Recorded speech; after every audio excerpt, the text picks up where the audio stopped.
இந்த நாட்டு ராஜா கல்யாணம் பண்ணிக்கணும்னு முடிவு பண்ணிட்டாரு. நல்லா அழகாவும் அறிவாவும் இருக்க ராணியா தான் இவர் கல்யாணம் பண்ணிப்பாரு. சோ அதுக்காக இவர் 3 போட்டிகளை வைப்பாரு. அதுல ஜெயிக்கிற ஒருத்தவங்களை தான் இவர் கல்யாணம் பண்ணிப்பாரு. சோ இதுக்காக தலை சிறந்த நாடுகள்ல இருக்க 3 ராணிகள் வரவேற்கப்படுறாங்க. ராஜா முதல் போட்டியா ஒரு கேள்வியை கேட்கிறாரு. அந்த கேள்விக்கு 3 ராணியுமே ஈஸியா ஆன்சர் பண்ணிடுறாங்க. ராஜாக்கு ரொம்ப ஃபிட்டாவும் அறிவாவும் இருக்க ராணியா தான் பிடிக்கும். சோ இதுக்காகவே ஒரு தங்கத்தாலான பெல் இருக்கக்கூடிய மோல்டிங் எடுத்துட்டு வராங்க. எந்த ஒரு ராணி அது பெல் ஆடாம உள்ள நுழைஞ்சு வெளியே வராங்களோ அவங்க தான் வின்னர். 3 பேருமே ஃபிட்டா இருக்காங்கன்றதால ஈஸியா அதுல நுழைஞ்சு வெளியே வந்துடுறாங்க பெல் ஆடாமலே. இப்ப அடுத்த போட்டியா ராஜா 3 கிளாஸ்ல ஒயினை ஊத்துறாரு. அதுல ஒரு கிளாஸ்ல விஷத்தையும் கொஞ்சம் சேர்த்து ஊத்துறாரு. இப்ப அந்த நாட்டு கைதிகளை கூட்டு வந்து அந்த ஒயினை குடிக்க விடுறாரு. ஒருத்தர் அதை குடிச்சிட்டு அங்கேயும் மட்டையாயிடுறான். இதை கேட்ட ஒரு ராணி அங்க இருந்து ஓடிடுறாங்க.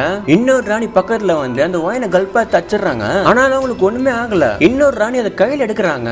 அவங்களுமே இது விஷமா இருக்குமோன்னு சொல்லிட்டு பயத்துல மயக்க போட்டு கீழே வந்துடுறாங்க. அதையும் அந்த ராணி அசால்ட் எடுத்து குடிச்சிடுறாங்க. அவங்க நினைச்ச மாதிரி அந்த 3 ஒயின்லயுமே விஷம் கலக்கல. ராஜாவும் அவங்களே கல்யாணம் பண்ணிக்கிறாரு.